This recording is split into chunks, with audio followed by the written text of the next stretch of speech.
bienvenue dans cette troisième vidéo concernant la glande surrénale. Je suis Latash Delila Marwa, étudiante en 6e année médecine, et aujourd'hui on va parler de l'exploration biochimique. Une petite remarque à faire avant de commencer. Un des objectifs de cette vidéo est la mobilisation des connaissances physiologiques. Donc si vous n'avez pas encore vu la vidéo sur la physio, allez-y la voir. Le but étant le raisonnement, je n'ai mentionné aucune valeur numérique des résultats des tests que je vais citer. Un petit rappel sur notre surrénal qui est organisé en cortico-surrénal avec 3 couches et en médulo-surrénal. La glomérulée sécrète l'aldostérone, la fasciculée sécrète le cortisol, la réticulée sécrète les androgènes et la médulaire sécrète les catécholamines. On commence tout d'abord par l'exploration des glucocorticoïdes. Mais avant ça, un petit rappel sur notre axe corticotrope. Tout commence au niveau de l'hypothalamus par la sécrétion de l'ACRH, qui va stimuler l'adénophyse à sécréter l'ACTH, qui a une demi-vie de 10 minutes. Cette dernière va stimuler la cortico-surrénale à sécréter les glycocorticoïdes.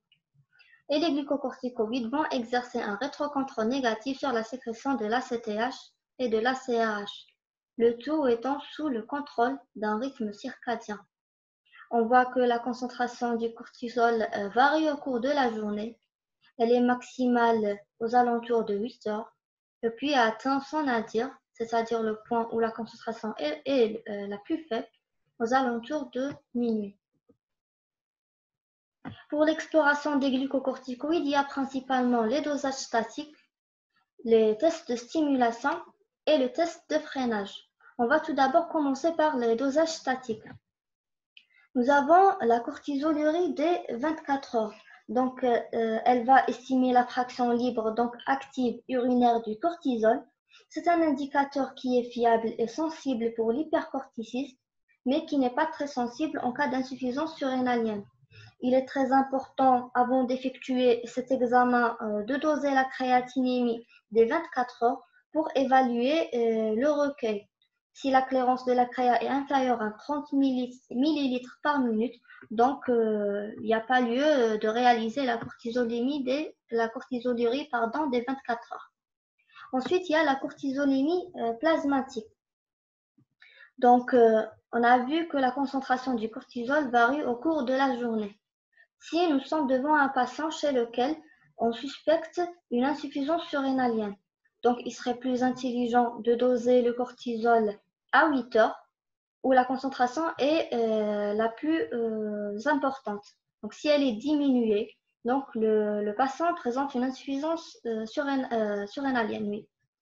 Si par contre on suspecte que le patient présente un hypercorticisme, donc on dose la cortisolémie à minuit. Si ce n'est pas possible, on peut le faire à 20 heures. Donc, si là où la concentration devrait être la plus faible est augmentée, donc le patient pourrait présenter un hypercorticisme. À noter que la cortisolémie plasmatique reflète le cortisol avec ses deux fractions, c'est-à-dire libre et fixé à la CBG. Et la CBG, son taux peut varier. Par exemple, il peut augmenter en cas de grossesse ou de contraception orale, ce qui va surestimer le taux de cortisol, ou diminuer en cas d'hyperthyroïdie ou de dénutrition, ce qui va le sous-estimer. C'est pourquoi il y a des alternatives pour ces cas-là, soit la cortisolurie des 24 heures, soit le cortisol salivaire, donc qui est l'équivalent de la cortisolurie des 24 heures et qui est proportionnel au taux de cortisol libre. Le prélèvement n'est pas traumatisant, donc c'est une très bonne option. Donc il y a également le dosage de l'ACTH qui a une demi-vie de 10 minutes, donc son prélèvement est très fragile. Il doit être acheminé au plus vite au laboratoire dans de la glace. Donc sa concentration suit un rythme circadien qui est superposable à celui du cortisol. Elle va nous permettre de différencier une insuffisance surrénalienne haute ou basse. Si on suppose que le problème est surrénalien, donc la surrénale, elle ne peut pas sécréter le cortisol, donc on aura une augmentation du taux de l'ACTH car il n'y a pas le rétrocontrôle négatif. Par contre, si le problème est hypophysaire, donc l'hypophyse ne va pas sécréter l'ACTH, donc son taux sera diminué et par conséquent, nous avons une diminution du taux du cortisol. On peut parfois être amené à doser certains dérivés du pro-opioméanocortine. Pour le dosage de CRH, il n'est utilisé que dans le cadre de la recherche. Maintenant, on passe au test de stimulation. Il faut avoir en tête qu'en règle générale, on utilise les tests de stimulation en cas d'insuffisance surrénalienne. Tout d'abord, nous avons le test de synactène. Donc, le synactène, c'est de l'ACTH synthétique. Qu'est-ce qu'on va faire? On va l'injecter à 8 heures, puis on va mesurer le taux de cortisol 30 à 60 minutes après. Donc, on va être devant deux cas de figure. Soit l'ACTH va stimuler donc la sécrétion du cortisol, donc nous aurons une augmentation du cortisol. Ça veut dire que le patient a une insuffisance corticotrope. Mais cette insuffisance corticotrope, elle est soit récente ou partielle. Le deuxième cas de figure, c'est que notre cortisol ne va pas augmenter. Ceci a deux significations.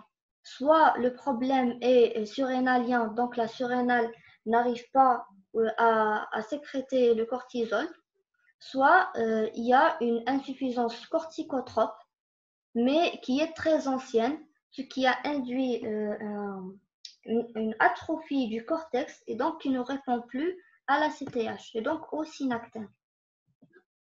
On a le test à la méthophyrone. Donc, il va nous permettre d'évaluer l'axe hypothalamo-hypophysaire. L'injection va se faire à minuit et le prélèvement à 8 heures. La méthophyrone, qu'est-ce qu'elle va faire? Elle va inhiber la 11-hydroxylase, donc qui est l'enzyme qui intervient, donc la dernière enzyme qui intervient dans la biosynthèse du cortisol. Donc, nous aurons une diminution du cortisol. Dans un temps normal, donc chez un patient normal, normalement, la diminution de ce taux de cortisol va induire une augmentation de l'ACTH qu'on devrait retrouver à 8 heures. Pareil pour l'hypoglycémie insulinique, donc elle va nous permettre d'évaluer notre axe hypothalamo-hypophysaire. On a dit que le cortisol, c'est une hormone qui est hyperglycémiante. Et donc, si on a une hypoglycémie, normalement, on aura une augmentation du taux de l'ACTH et du cortisol. Donc, pour le test au CRH, il va nous permettre d'évaluer l'hypophyse avec la sécrétion de l'ACTH et l'évaluation de la surrénale avec la sécrétion du cortisol. Normalement, nous aurons une augmentation du taux de l'ACTH de 30% et du cortisol de 20%.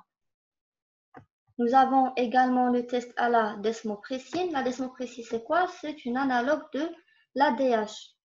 Donc, elle va nous permettre de différencier une maladie du Cushing d'un pseudo-Cushing. Chez un patient qui présente un hypercorticisme, cet hypercorticisme va se manifester par des signes cliniques qui vont entrer dans le cadre d'un syndrome qu'on appelle le syndrome de Cushing. Donc, le problème peut être soit au niveau de la surrénale qui sécrète un taux très important de cortisol, soit le problème est hypophysaire avec la présence d'un adénome hypophysaire qui sécrète des quantités importantes d'ACTH. Donc, c'est pourquoi on aura un taux important de cortisol. C'est ce qu'on appelle la maladie de Cushing. Et puis, le syndrome de Cushing peut être dû à plusieurs d'autres causes, par exemple en cas de sécrétion ectopique d'ACTH ou en cas de corticothérapie au long cours. Donc, en temps normal, l'hypophyse, elle ne répond pas à l'ADH. Mais en cas de maladie de Cushing, cet adénome-là présente des récepteurs V3 sur lesquels l'ADH va se fixer et va stimuler l'hypophyse à sécréter l'ACTH. Donc, on aura une augmentation explosive de l'ACTH qui est en faveur d'une maladie de Cushing. Pour le test d'hexaméthase en CRH, donc il est très rarement utilisé. On a terminé avec les tests de stimulation. On a dit qu'ils sont souvent utilisés en cas d'insuffisance surrénalienne. Maintenant, on passe aux tests de freinage qui sont utilisés généralement en cas d'hypercorticisme. Donc, tout d'abord, nous avons le freinage minute. On va injecter 1 mg de dexaméthasone qui est un corticoïde à minuit.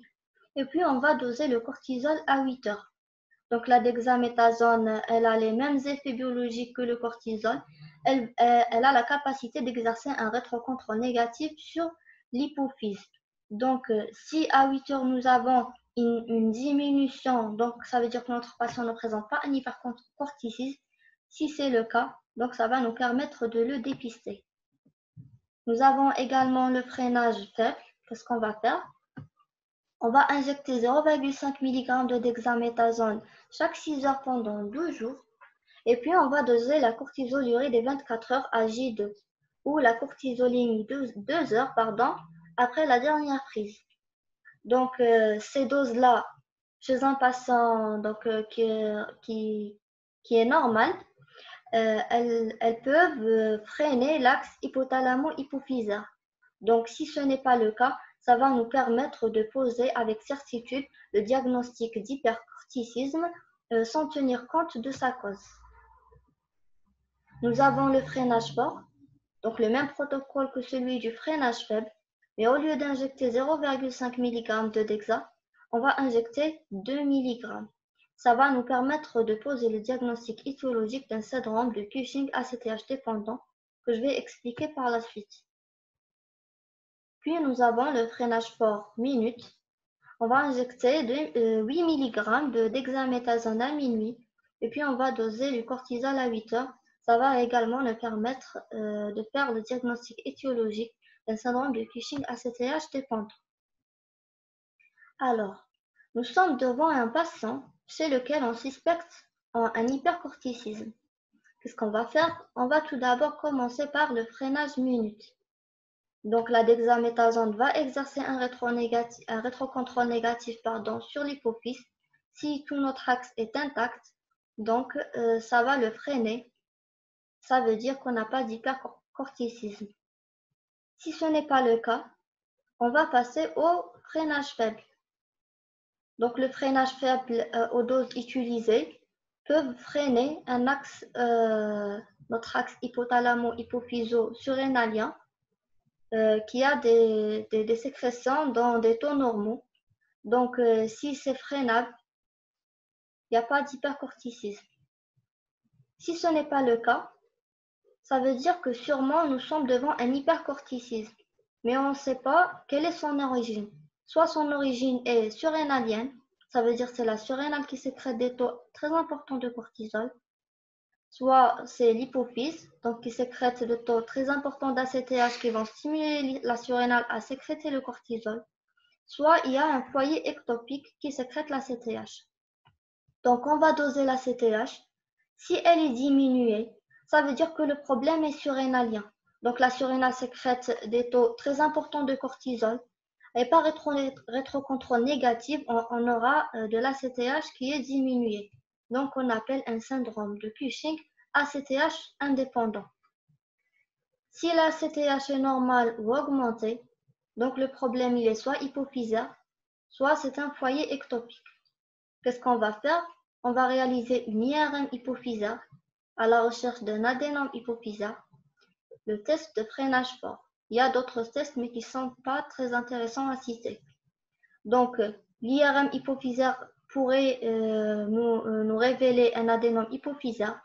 Pour le freinage fort, donc si le problème est hypophysaire, donc il peut être positif. Car la logique du rétrocontrôle négatif existe toujours. Sauf qu'il faut des doses qui sont plus importantes pour pouvoir freiner l'axe. Donc, si le test de freinage fort est positif et une IRM hypophysaire qui révèle un adénome hypophysaire, nous sommes devant une maladie de Cushing. Si ce n'est pas le cas, car il n'y a pas la logique du rétrocontrôle négatif sur le foyer ectopique, donc nous sommes devant une sécrétion ectopique, par exemple dans le cadre d'un syndrome paranéoplasique. Il y a également le cathétérisme du sinus pétreux, donc on va réaliser deux prélèvements. Le premier dans les deux sinus pétreux inférieurs à proximité de la veine, plutôt de la glande hypophysaire, et le deuxième dans le sang veineux. Puis on va calculer le rapport ACTH central sur ACTH périphérique. Si c'est une maladie du Cushing, ça veut dire un problème hypophysaire. Donc, l'ACTH central sur l'ACTH périphérique sera supérieur à 2 avant stimulation par la CRH et supérieur à 3 après stimulation par la CRH. On a terminé avec tout ce qui est exploration des glucocorticoïdes. On passe maintenant à l'exploration des minéralocorticoïdes. Commençons tout d'abord avec un petit rappel sur le système rénine-angiotensine-aldostérone qui est le système de régulation le plus important des minéralocorticoïdes. Donc tout d'abord, je commence au niveau de l'appareil juxtaglomérulaire où les cellules de la macula densa vont détecter une diminution de la concentration du sodium au niveau des urines dans le tube contourné distal. Ils vont stimuler les cellules juxtaglomérulaires à sécréter la rénine, qui va convertir l'angiotensinogène hépatique en angiotensine 1. Puis intervient l'enzyme de conversion pulmonaire qui va convertir l'angiotensine 1 en angiotensine 2. L'angiotensine 2 va stimuler la corticose surrénale à sécréter l'aldostérone. L'angiotensine 2 va exercer également un rétrocontrôle négatif sur la sécrétion de la rénine. Donc, avant de parler des différents tests, parlons des dosages ioniques qui sont certes pas spécifiques, mais qui sont très intéressants à doser car ils ont une valeur orientatrice très importante. On commence par la rénine. Donc, on peut mesurer l'activité de la rénine plasmatique en prenant du plasma à 37 degrés Celsius et qui contient naturellement de la rénine et de l'angiotensinogène. Et on va calculer l'angiotensine 1 générée par quantité de plasma par unité de temps. On peut également doser la concentration de la rénine active, mais c'est un dosage donc, qui doit être fait dans des conditions bien codifiées, car elle varie selon l'orthostatisme. Donc le patient doit être en clinostatisme pendant 2 heures avant le prélèvement. Ça varie également selon le régime sodé, d'éventuels traitements, et puis le prélèvement doit être dans une température inférieure à 4 degrés Celsius. On peut également doser la concentration de la prorénine, mais c'est très peu répandu. Pour l'aldostérone, donc le dosage est principalement sanguin, car les dosages urinaires sont très peu intéressants, car on a dit que l'excrétion urinaire d'aldostérone est inférieure à 1%. Le dosage de l'aldostérone devrait également suivre des conditions standardisées car il varie selon la position et l'apport sodé. Il faut également corriger une potentielle dyscaliémie. Pour le dosage de l'ACE est très peu utilisé. Pareil pour l'angiotensinogène. Pour l'angiotensine 1 et 2, leur dosage ne se fait que dans le cadre de la recherche. Donc voilà les paramètres qui peuvent influencer les dosages. C'est pourquoi il faut être très prudent dans l'interprétation des résultats. Donc le taux de rénine et d'aldostérone varie selon l'âge, en cas d'hypovolémie, de dyscaliémie, selon le sexe, la position, le traitement et le génotype. Donc après, nous serons devant 4 cas de figure. Soit nous sommes devant un hyperaldostéronisme primaire, c'est-à-dire c'est la surrénale qui sécrète des taux très importants d'aldostérone, et nous aurons le rapport aldostérone sur rénine supérieur à 64 picomol par milliunité internationale, avec un taux d'aldostérone élevé bien sûr, et une dissociation rénine-aldostérone. Le deuxième cas de figure, donc, c'est l'hyperaldostéronisme secondaire. Donc, il est secondaire à des taux très importants de rénine. Nous avons un aldostérone sur rénine inférieur à 64 picomol par milliunité, avec un taux d'aldostérone élevé. Et là, il n'y a pas de dissociation rénine-aldostérone parce que la rénine augmentée va augmenter avec elle le taux d'aldostérone. Nous avons également l'hyporéninisme, hypoaldostéronisme qu'on rencontre par exemple en cas de consommation excessive de réglisse, et l'hyperréninisme hypoaldostéronisme. Donc ça veut dire que la rénine est là, mais la surrénale n'est pas capable de synthétiser l'aldostérone. Donc on le trouve en cas d'insuffisance surrénalienne, en cas de blocage enzymatique de la 21-hydroxylase. Donc, c'était tout pour les minéralocorticoïdes. Pour les androgènes, nous avons les dosages urinaires, comme la mesure des cétostéroïdes urinaires, et plasmatiques avec le dosage de DHEA et du sulfate de DHEA, de l'alpha-4-androcyanédione et de la 17-hydroxyprogestérone. Pareil pour les catécholamines, donc les dosages urinaires des dérivés méthoxylés de l'adrénaline et de la noradrénaline sur 24 heures. Dosage des catécholamines. Pour la mesure des VMA, elle est moins fiable et n'est plus pratiquée. Les dosages plasmatiques, dosage des dérivés méthoxylés de l'adrénaline et de la noradrénaline. Donc, il n'est pas intéressant de doser directement les catécholamines dans le plasma, car on a dit que leur demi-vie est de 2 minutes, donc elle est très courte. À noter que les tests dynamiques ne sont plus utilisés. Voilà, c'est tout pour cette vidéo. J'espère que c'était clair et bénéfique. Si vous avez des questions, n'hésitez pas à les poser. Et puis, je vous dis à très bientôt.